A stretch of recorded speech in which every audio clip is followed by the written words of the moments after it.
بسم اللہ الرحمن الرحیم۔ ٹاپک ہے یاجوج ماجوج، سورہ کہف کی آیت نمبر 94 97 اور سورہ انبیاء کی آیت ہے 96 97۔ حضرت ذوالقرنین کی وجہ تسمیہ کیا تھی؟ کیوں کہتے ہیں ان کو ذوالقرنین؟ چونکہ آپ کے سر کے دونوں حصوں پر بوجہ تبلیغ ضرب لگی تھی۔ مولا کائنات فرماتے ہیں نہ وہ ملک تھے اور نہ نبی تھے، لیکن عبد صالح تھے، کیونکہ انہیں اطاعت خدا اور تبلیغ دین میں ان کے سر پہ دو ضربیں لگی تھی۔ تبلیغ دین کے لیے پہلے مغرب میں بھیجا، وہاں تبلیغ کر رہے تھے، لوگوں نے نافرمانی کی اور آپ کو مارا، یہاں تک کہ عاجز آ گئے اور بالآخر ان لوگوں نے آپ پر حملہ کر دیا اور سر کے دانے حصے پر ایک ضرب لگائی اور وہ مر گئے۔ اور 100 سال کے بعد اللہ تعالیٰ نے ان کو دوبارہ زندہ کیا۔ پھر خداوند عالم نے انہیں مشرق میں تبلیغ کے لیے بھیجا، وہاں تبلیغ کر رہے تھے، لوگوں نے بھی سرکشی کی اور نافرمانی کی اور اتنی ذاتی کی انہیں مارا پیٹا، یہاں تک کہ ان کے سر کے بائیں حصے پر ایک ایسی ضرب لگائی کہ وہ مر گئے۔ کہتے ہیں 500 سال یا 100 سال تک مردہ رہے، پھر خداوند عالم نے زندہ کیا، انہیں آسمان اول پر اٹھایا، وہاں سے انہیں ساری زمین دکھائی، مغرب، مشرق، شمال اور جنوب، اور اس کا معائنہ کرایا، پھر انہیں زمین پر بھیج کر اور ہر قسم کی طاقت عطا فرمائی اور حکم دیا تم ساری دنیا کا چکر لگاؤ اور پوری طاقت سے تبلیغ کرو، اور کہا کہ سنو 7 امتیں ہیں جن میں تمہیں تبلیغ کرنی ہے، جن کی زبانیں مختلف ہوں گی، 3 وسط عرض میں ہیں اور جن انس یاجوج ماجوج ہیں جو مغرب اور مشرق تک پھیلی ہوئی ہیں، 2 مغرب میں ہیں جو ناسک اور منسک ہیں اور 2 مشرق میں ہیں جو حاویل اور تاویل ہیں۔ حضرت ذوالقرنین نے عرض کی مالک یہ تو بہت طویل ہے، پھر زبان کا بھی مسئلہ ہے۔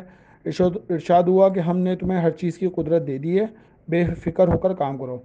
حضرت ذوالقرنین نے ایک بہت بڑی مسجد تعمیر کری اور اس کے بعد ایک عظیم لشکر لے کر مغرب روانہ ہوئے۔ وہاں جا کر دیکھا کہ لوگ جو ہے فواہش اور فعال اور ناشائستہ افعال میں مبتلا تھے، انہوں نے انہیں سمجھایا لیکن وہ نہ مانے اور بالآخر ان سے انہوں نے جنگ لڑی اور کافی قتل و غارت ہوئی اور اس کے بعد ان کی کامیابی ہوئی۔ پھر 1 سال وہاں قیام کیا، اس کے بعد پھر آپ مشرقی طرف گئے اور ایک ایسی جگہ پہنچے جو مقام منزل یاجوج ماجوج تھا، جہاں ایک بادشاہ مقیم تھا۔ اس کو جب پتہ چلا تو آپ فوراً وہ ایک لشکر لے کر آئے، ان کا استقبال کیا اور حضرت ذوالقرنین کو تحفے اور تحائف دیے، اور جناب ذوالقرنین نے آپ کو دعوت تبلیغ کی اور شریعت خداوندی پر بادشاہ فوراً راضی ہو گیا۔ اس بادشاہ نے درخواست پیش کی کہ وہ ان کی یاجوج اور ماجوج سے بچانے میں مدد فرمائیں۔ ہمارے قریب ایک بہت بڑی ظالم قوم ہے جو نہ خدا کو پہچانتی اور نہ رسول کو، یہ لوگ انسانی شکل میں، ان میں عورت اور مرد ہوتے ہیں، ان کے کان اتنے بڑے ہوتے ہیں کہ وہ ایک کو اوڑھتے ہیں اور ایک کو بچھاتے ہیں، اور ان کا جو قد ہوتا ہے وہ 5 بالش سے زیادہ نہیں۔ ان کے بدن ریچھ کی طرح بال ہیں جو انہیں سردی گرمی سے بچاتے ہیں، نہ جوتے پہنتے ہیں، نہ کپڑے، بالکل برہنہ رہتے ہیں۔ ان کے ہاتھوں میں ناخون کے بجائے لمبے لمبے کانٹے ہیں جس طرح درندوں کے ہوتے ہیں۔ یہ درندے جانوروں کی طرح جانداروں کو کھاتے ہیں اور جب ان کوئی مر جاتا ہے تو اسے مل کر کھاتے ہیں۔ سبزی اور میوہ جات بھی کھاتے ہیں۔ ان کا ہر فرد جب تک 1000 بچے نہیں پیدا کر لیتا مرتا نہیں ہے، اور ان کی بے شمار تعداد ہے۔ یہ چلتے پھرتے راستوں میں ہر چیز کو کھاتے ہیں اور جانوروں کی طرح زندگی بسر کرتے ہیں۔ ان کی غذا خاص مچھلی ہے، جب وہاں بارش ہوتی ہے تو مچھلیاں برستی ہیں، اور جب کبھی بارش میں تاخیر ہو تو بھوک کی وجہ سے ان کے غول در غول اپنے ملک سے نکل پڑتے ہیں، اور جہاں کہیں باغات، میوہ جات اور زراعت پائی جاتی ہے اس جگہ پہنچ جاتے ہیں، ٹڈی دل کی طرح تباہی مچا دیتے ہیں۔ اور جب یہ شہر میں آتے ہیں ان کے جسم سے اتنی بو آتی ہے کہ کوئی انسان اس کو برداشت نہیں کر سکتا۔ ان کی آوازیں اتنی بلند ہوتی ہیں کہ کئی میلوں سے پہچانا جا سکتا ہے کہ آ رہے ہیں یہ بلائیں، اور جب علاقے سے نکلتے ہیں تو ان کے شور کی وجہ سے لوگ سمجھ لیتے ہیں کہ بلائیں آ رہی ہیں، اور سب انسان گھروں کو اور جانور جنگلوں کو چھوڑ کر بھاگ جاتے ہیں۔ یہ سب کچھ تباہ و برباد کر کے واپس چلے جاتے ہیں۔ ان کی طاقت کا اسی سے اندازہ لگایا جا سکتا ہے کہ ہاتھی اور گینڈا ان کے مقابلے میں کوئی حیثیت نہیں ہے۔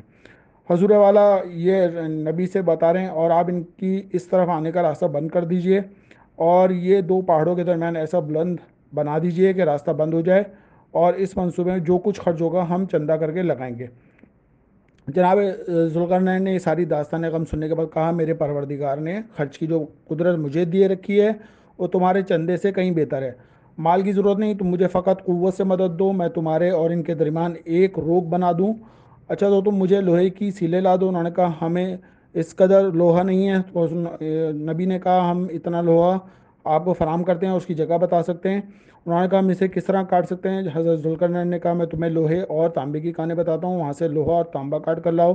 ان لوگوں نے کہا ان کان میں جائیں گی لیکن اسے کاٹیں گے کیسے؟ انہوں نے ایک اور کان بتائی جسے ساموریا ساہون کہتے ہیں، یہ سفید قسم کی دھات تھی۔ اس کے اوزار تیار کرایا اور اس کا اثر یہ تھا کہ جس لوہے یا تانبے پر اوزار لگتے تھے وہ پگھل جاتا تھا چنانچہ لوہے کے بڑے بڑے تخت تیار کرائے گئے اور انہی سے ایک بڑی دیوار بنائی گئی، یہاں تک کہ جب دونوں کنگروں کے درمیان دیوار کو بلند کر کے ان کو برابر کر دیا تو حکم دیا کہ اس کے گرد آگ لگاؤ اور اس کو دھوکو، یہاں تک کہ جب اس کے دھوکنے اور دھکنے لال انگاریں بن جائیں تو اب ہم کو تانبے کو دو اور اسے پگھلا کر اسی دیوار پر اڑیل دیں۔ وہ ایسی اونچی مضبوط دیوار بنی کہ نہ تو یاجوج ماجوج اس پر چڑھ سکتے تھے اور نہ ہی اس میں نقب لگا سکتے تھے۔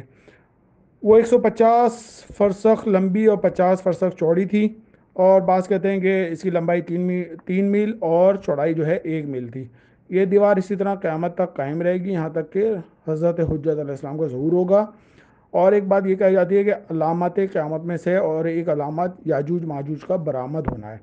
قرآن مجید میں ہے کہ ذوالقرنین نے دیواری تعمیر کے لیے کے بعد اس کی طرف دیکھ کر کہا کہ یہ میرے پروردگار کی مہربانی ہے، مگر جب میرا پروردگار کا وعدہ عہد قیامت آئے گا تو اسے ڈھا کر ہموار کر دے گا۔